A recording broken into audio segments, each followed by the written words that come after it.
അവൻ അവിടുന്ന് ഒഴിഞ്ഞതിന് ശേഷം ഉണ്ടല്ലോ ആ കടയെല്ലാം പൂട്ടിപ്പോയിന്.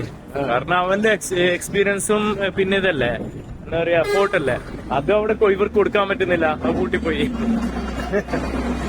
ഇത് കഥയല്ല, ഇത് റിയൽ ആയിട്ടുള്ള സംഭവമാണ്. കാരണം എന്ന് വെച്ചാല് നമുക്ക് എല്ലാവർക്കും ബുദ്ധിമുട്ടുള്ള സമയം വരും. നമ്മളെന്താക്കുക, അന്നേരം പിടിച്ചു നിൽക്കാൻ നോക്കുക. പിടിച്ചു നിന്ന് കഴിഞ്ഞാൽ രക്ഷപ്പെടും. അപ്പൊ നിങ്ങളായാലും ഞാനായാലും ആ സ്ട്രഗിൾ നമുക്കറിയാം. ഓക്കെ, അതേപോലെ തന്നെ എന്റെ ഈ ചങ്ങായിന്റെ റിയൽ ആയിട്ടുള്ള സ്റ്റോറി ഞാൻ പറയാണ്. ഇവന് ഞാൻ ഒന്നിച്ച് വർക്ക് ചെയ്തിട്ടുണ്ടായിരുന്നു ജ്യൂസ് കടയിലൊക്കെ. എന്നിട്ട് ആ സമയത്ത് എന്തായി, അവൻ അവിടുന്ന് വിട്ടിട്ട് ഒരു പ്ലാസ്റ്റിക് കടയിൽ കയറി. അത് ഹോൾസെയിലൊക്കെ സെയിൽ ചെയ്യുന്ന ഒരു കടയാണ് മംഗലാപുരത്ത്. അങ്ങനെ മംഗലാപുരത്ത് നല്ലൊരു എംപ്ലോയി, ഒരു 4-5 വർഷം അവിടെ വർക്ക് ചെയ്തു. അതിന്റെ ഇടയിൽ തന്നെ അവരെ കമ്പനിയിൽ ബാംഗ്ലൂരൊക്കെ പോയിട്ടുണ്ടായിരുന്നു. അവിടുന്ന് നല്ലൊരു എക്സ്പീരിയൻസും കാര്യങ്ങളൊക്കെ ആയി. അങ്ങനെ സെറ്റായിട്ട് നിൽക്കുന്ന സമയത്ത് ജോലി ചെയ്യുന്ന കേട്ടോ. ഇവന്റെ കസിൻ ബ്രദർ എന്തായിരുന്നു, കസിൻ ഉണ്ടല്ലോ, അവരുള്ളത് ഇവിടെ ചിക്മംഗ്ലൂരില്. നല്ല നാടാത്, നല്ല ഗ്രീനറിയും ഒരു തണുത്ത കാലാവസ്ഥയിലെ പച്ചപ്പുള്ള ഒരു നാട്. അങ്ങനത്തെ ഒരു സ്ഥലത്ത് ആണ് അവൻ താമസിക്കുന്നത്. അവനോട് പറഞ്ഞു ഇവിടെ അങ്ങനത്തെ ഒരു പ്ലാസ്റ്റിക് കടയില്ല, നമുക്ക് തുടങ്ങാലോ എന്ന് പറഞ്ഞ് അങ്ങനെ എന്താക്കി ഇവൻ പോയി നിന്ന്. ഇവനിക്ക് എക്സ്പീരിയൻസും കാര്യങ്ങളും, പിന്നെ അവർ കുറച്ച് പൈസ കിട്ടും, ഇവനും കുറച്ച് പൈസ കിട്ടും. അവരുതാണ് അധികം പൈസ. അങ്ങനെ ഇവന്റെ നോളേജ്, ഇവന്റെ ഇത് പ്രസൻസ് എന്നുവെച്ചാല് പ്രസൻസ് ഭയങ്കരമാണ്. കസ്റ്റമർ ഡീലിംഗ് കാര്യങ്ങൾ വലിയൊരു ഘടകമാണത്. അങ്ങനെ ആക്കി കച്ചവടം നല്ല സെറ്റാക്കി. അങ്ങനെ നല്ല അവിടെ ഒരു പേര് വരുത്തി.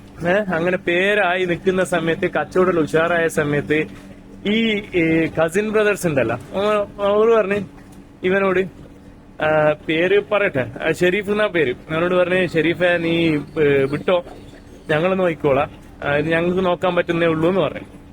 ഇവൻ ആകെ ടെൻഷൻ അടിച്ച് ബേജാറായി. കാരണം ഇവൻ ജോലിയും വിട്ടിട്ട് ഇവന്റെ ഫുൾ എഫോർട്ട്, ഇവന്റെ എന്താ പറയുക എക്സ്പീരിയൻസ്, ഇവന്റെ നോളജ്, ഇവന്റെ കസ്റ്റമർ സർവീസ് എല്ലാം സെറ്റ് ആക്കിയിട്ട് ആത്മാർത്ഥമായിട്ട് ചെയ്തൊരു കച്ചവടം മെല്ലെ നൈസായിട്ട് ഇതാക്കി. പൈസക്ക് മേലെ മൂപ്പർ വിചാരിച്ച് പൈസയാണ് വലുത്. ഞാൻ പറയട്ടെ, പൈസ മാത്രമൊന്നല്ല വലുത്, പൈസ വേണം. പക്ഷെങ്കിലോ പൈസക്ക് മീതെ പലതും ഉണ്ട്. പക്ഷെ അതൊക്കെ പൈസ ഈക്വലാണ്, ഞാൻ അത് പറയുന്നില്ല. പക്ഷെ അതിന്റെ ഒരു വേറൊരു മൂല്യങ്ങളൊക്കെ ഉണ്ട്.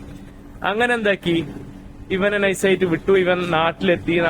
അതായത് ആ സമയത്ത് ഞാൻ ഉണ്ടായിരുന്നു നാട്ടിൽ. എന്നോടൊക്കെ ഇങ്ങനെ വിഷം പറയും, ഇങ്ങനെ സംഭവം, ഞാൻ എന്താ ചെയ്യണ്ടേ, ഞാൻ അത്ര ഇതാക്കി, ഞാൻ ഇനി ഒരിക്കലും ഒരു ബിസിനസ്സിന് ഞാൻ പാർട്ട്ണർഷിപ്പ് ഞാൻ കൂടില്ല എന്ന് പറഞ്ഞു.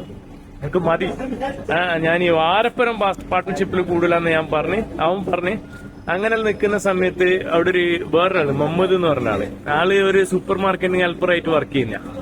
അങ്ങനെ വർക്ക് ചെയ്യുന്ന സമയത്ത് ആൾക്കെന്താ അറിയാം, ആൾക്ക് ഈ നമുക്ക് എല്ലാവർക്കും സ്വപ്നങ്ങൾ ഉണ്ടാവും. നമ്മൾ ഇരുന്നിടത്തിരിക്കൂല, നമ്മൾ എന്തെങ്കിലും പുതിയതായിട്ട് എന്തെങ്കിലും ചെയ്യണം എന്നുള്ള ഒരു ആഗ്രഹമാണ്. അപ്പൊ അങ്ങനെയാണ് എല്ലാവരും നന്നായത്. എല്ലാവരും മുൻ ചരിത്രം നോക്കി ഒന്നുമില്ല, വട്ടപൂജ്യത്തിനാണ് ഇന്ന് ഹീറോ സൂപ്പർ സ്റ്റാർ റീച്ചുള്ള ആളെല്ലായിട്ട് മാറിയത്.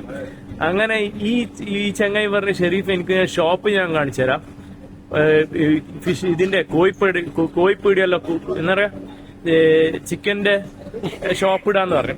എന്താ പറയാ ചിക്കൻ ഷോപ്പ് അല്ല, അങ്ങനത്തെ അല്ല പറയാ, ആ ഇടാന്ന് പറഞ്ഞു. അങ്ങനെ എന്താക്കി ഇവനിക്ക് അത് ഉണ്ടായിരുന്നു, ആ എക്സ്പീരിയൻസ് ഉണ്ട്. കാരണം ഇവന് അതിൽ വർക്കൊക്കെ ചെയ്തു, ഇവനും അവന്റെ ജ്യേഷ്ഠനൊക്കെ.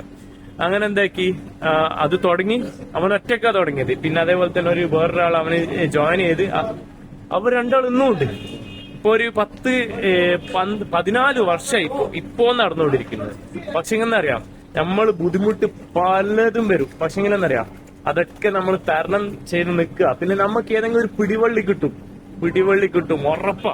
അതാരായാലും ശരി, ആ പിടിവള്ളിയിലെങ്കിൽ കയറും. ഇപ്പം ഈ മൂപ്പർക്ക് കിട്ടിയെന്ന് പറഞ്ഞാല് മുഹമ്മദ് എന്ന് പറഞ്ഞ ആൾ ഇതിൽ പിടിവള്ളി കിട്ടി. ആ കടയില് ഇപ്പൊ അവനെന്താ ചെയ്യുന്ന പറഞ്ഞാല്, അവൻ നാട്ടില് സുഖമായിട്ട് ജീവിക്കാണ്. സുഖം എന്ന് പറഞ്ഞാല് വീട്ടിലത്തെ എല്ലാ കാര്യങ്ങളും, അവന്റെ ചെലവെല്ലാം കഴിച്ച്, അവന്റെ പെങ്ങളെ ഇവരെല്ലാം കല്യാണം കഴിപ്പിച്ച്, പിന്നെ അവന് ഒരു ചെറിയൊരു വീടാക്കി. അവന്റെ ഫാമിലി നോക്കുന്ന ഉമ്മയുണ്ട്, ഉപ്പയില്ല, ഉപ്പ പറഞ്ഞപ്പോൾ എത്തിയുമ. അപ്പൊ അവരെല്ലാം നോക്കിയിട്ട് മാഷാള്ള നല്ല രീതിയിൽ ജീവിക്കുന്നുണ്ട്. പക്ഷെ കോടീശ്വരനൊന്നും ആയിട്ടില്ല. പക്ഷെ ഇവിടെ കടക്കാരനല്ല, ഒരുത്തനോടൊരു ഇതില്ല, ഒന്നുമില്ല, നല്ല ഹാപ്പി ആയിട്ട് ജീവിക്കുന്നത്. കാരണമല്ല, നമുക്കെല്ലാം കഷ്ടപ്പാടും കാര്യങ്ങളെല്ലാം വരും. പിന്നെ വേറൊരു കാര്യം, നമുക്ക് ചതികളും പറ്റും. നമ്മളെ ഈ പാർട്ട്ണർഷിപ്പിലൊക്കെ ഇങ്ങനെ കൂടിക്കഴിഞ്ഞാല്, അല്ലെങ്കിൽ നമുക്ക് പറയാൻ പറ്റില്ല ചതികൾ എവിടെ വരിക എന്നുള്ളത്. പക്ഷെ ഇതെന്റെ ഒരു എക്സ്പീരിയൻസ് ആണ്, റിയൽ ആയിട്ടില്ല. ജസ്റ്റ് ഞാൻ ഷെയർ ചെയ്തെന്നുള്ളൂ കേട്ടോ. എനിക്ക് ഏറ്റവും ഇഷ്ടപ്പെട്ട ഒരു സുഹൃത്ത് അത്.